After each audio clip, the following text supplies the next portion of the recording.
After the World Cup success, a new coach shook up the Boks scene. It was a little bit of a different environment, but it was a positive one. I think Peter brought quite a family environment, and it was quite happy. Probably not 2008 wasn't that happy because one of two individuals, but post 2008 was a very, very happy environment to be in. The environment was different in the fact that Peter was a far easier going coach, and he was a kind of coach that engaged with the players on a much deeper personal level, and I would say that there was an amazing amount of enjoyment out of what players did for a living under Peter de Villiers, because he embraced that, and he also allowed them to continue with their talents and what they'd worked on so hard for the last 4 or 5 years. We had Peter's ear, and he had a lot of belief in whatever myself and Fourie had to say, and I think with Fourie, myself and John Smith, we just sat with Peter and almost ran the whole show. A lot of players, or a lot of people always talked about the player power in the Peter de Villiers era, but I think Peter really managed it well. We enjoyed it. Most of the time, even with team selections, Peter would have called John, myself, I was vice captain, and Fourie into a meeting and say, listen, where do you want to go, who do you want to play, how? So we had a huge influence, Fourie had a huge influence. If you look at our successes in 2009, it was because Peter had such a great environment in the team, and the sort of a senior player stepped up to make the whole experience of being a Springbok and producing on the field so much better. De Villiers' reign saw the Springboks record some notable successes.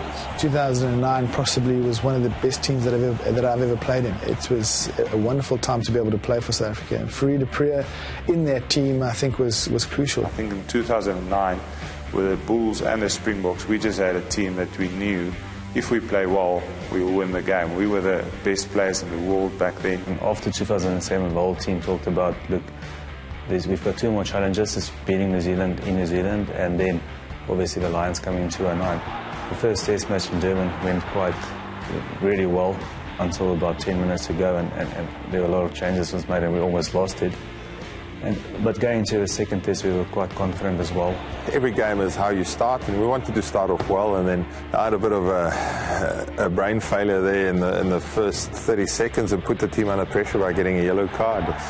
You know, that wasn't ideal, and then I think the mettle of the team to come back from that was quite good, you know. We were under massive pressure, partly due to me and probably partly due to the British and Irish Lions coming out playing really well. We struggled to get ahead. And then obviously that Jock Fourie try was unbelievable, and then Mona's kick. It's got the distance! Steyn! Mona Steyn has won the game for South Africa!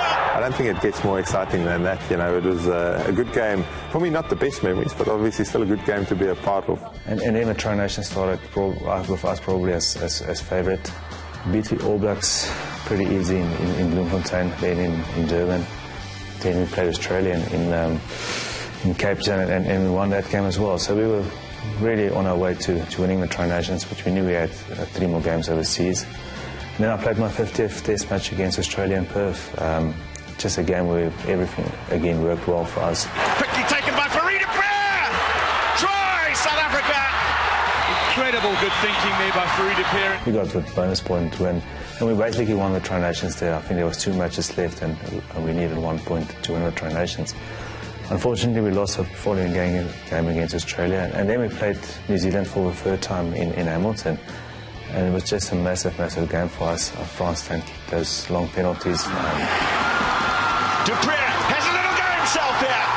I was fortunate enough to score a try as well, and John had an intercept try. So winning the Tri Nations then and beating the All Blacks 3 times in 1 year, it was just unbelievable. Probably one of the most enjoyable tests was being able to go to Hamilton, play in a very, very intimidating arena against the All Blacks themselves, and be able to come out in that challenge with a victory for the 3rd time in a row, and be able to seal it with the Tri Nations victory again.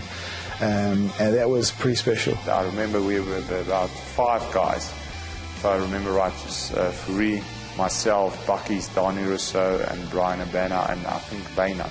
That at that stage, we had all the trophies that you could have won. So you had the World Cup. At the moment, we held the World Cup, Super Rugby, the British and Irish Lions Series, Tri Nations, and Currie Cup. So It was just a fantastic year. It was a well-oiled Springbok machine that suffered disappointment at the 2011 World Cup. We'd come so far, we had a group that could win back-to-back, and all we wanted to do was have an opportunity to play the All Blacks in the semi-final.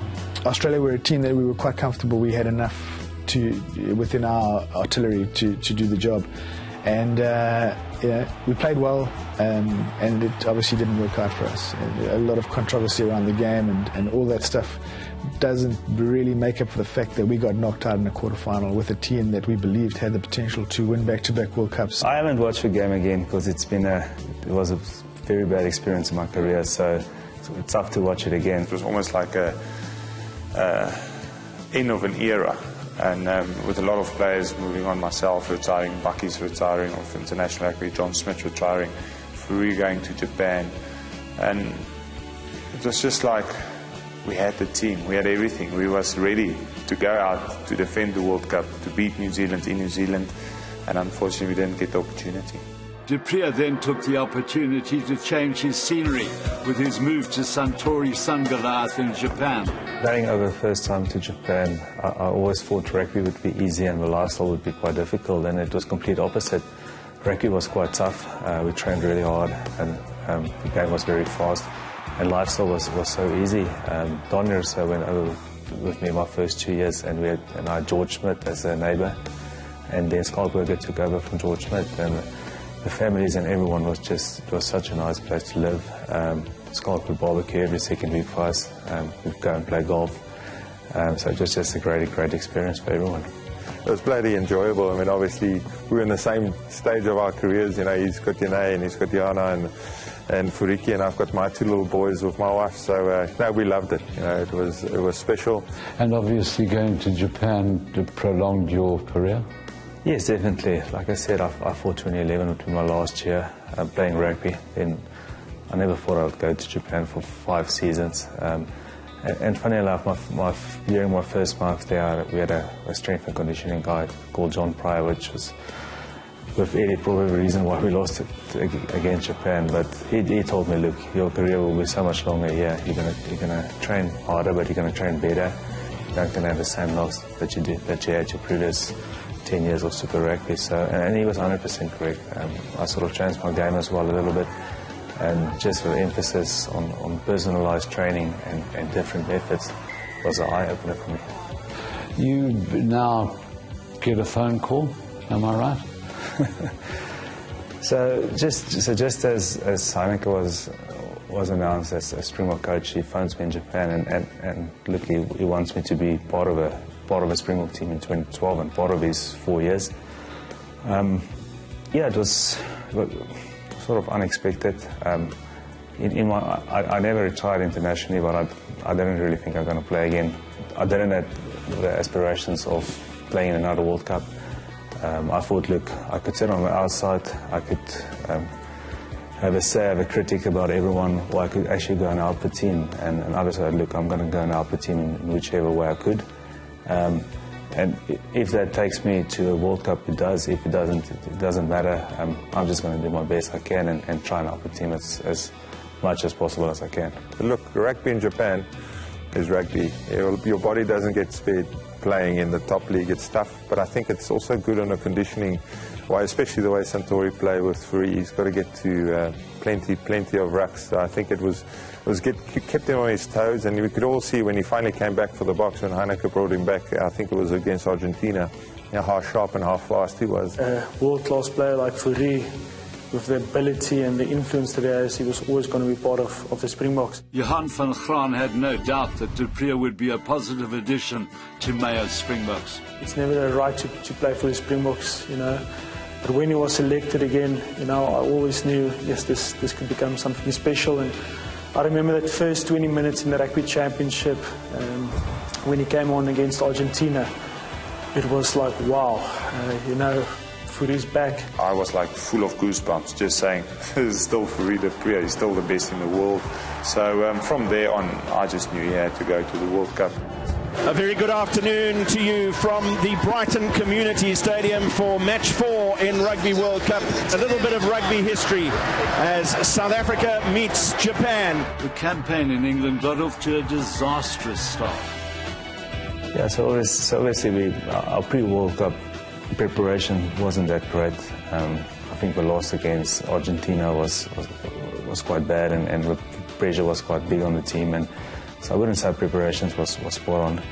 And then Japan was preparing for us for 3 years, was planning everything meticulously, and it wasn't like we were playing bad. I just think we played wrongly, and all credit to them. A massive shock to lose to Japan, but I think that moment is a decisive moment in that team.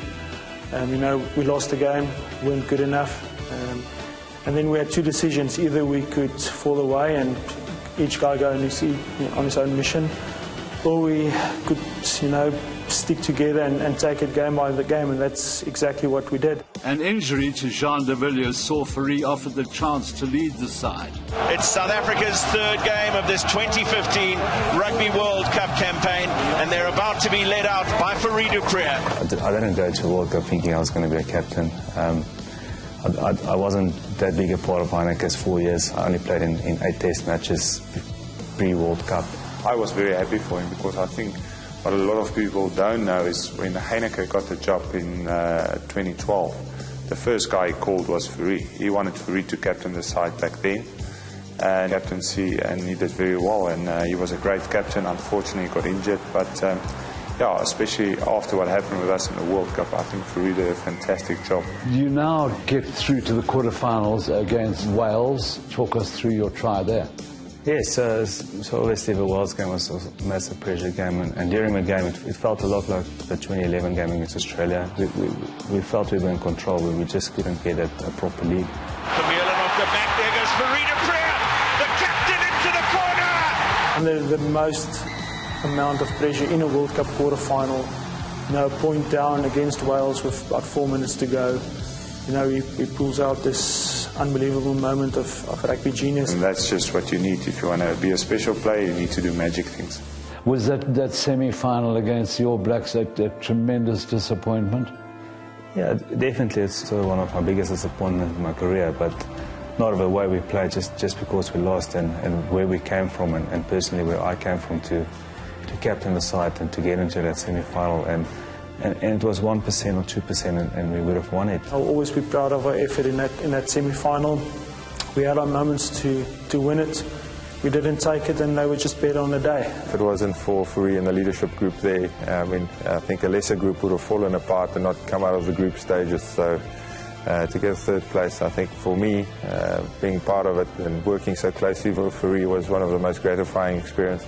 Heartbreak at Twickenham, and the end of de Preez's magnificent career in the green and gold. I'm probably even more biased because he's a really great friend of mine, but I've said it to people, and people ask me, playing against or playing with the best in the world ever in a 20-year career, and there's only one name for me whenever I can think, and that's Fourie du Preez. He is and will be regarded as one of the greatest minds that has played the game. We were privileged to play with a lot of good Springboks in various positions, but I think at number 9 he was the king of South African scrum.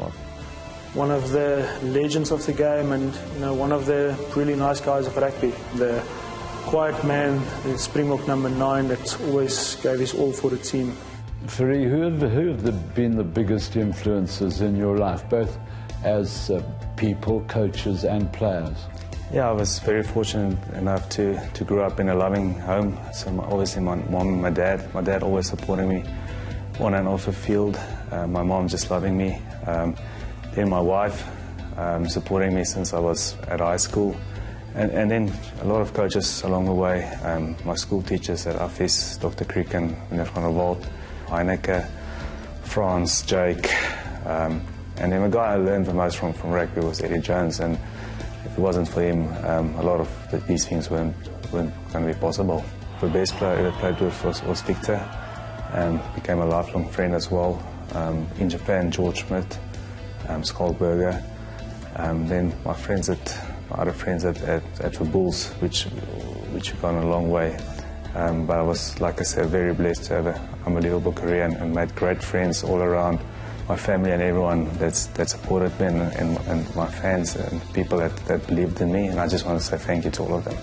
every time I've had the great honour of interviewing some great Springboks, I've always concluded by saying, not only are you a credit to the Springbok badge, you're a credit to your country. Thank you very much. Appreciate it. As the curtain is lowered on a remarkable career, one can only marvel at the impact of one of the best players to ever don a rugby jersey. Whether it was in the white of Offies, the blue of the Bulls, or the green and gold of the Springboks, his legendary exploits will live on in rugby lore and serve as an inspiration for generations to come. Master tactician, unassuming general, on the field of dreams, Fourie du Preez remained always one step ahead.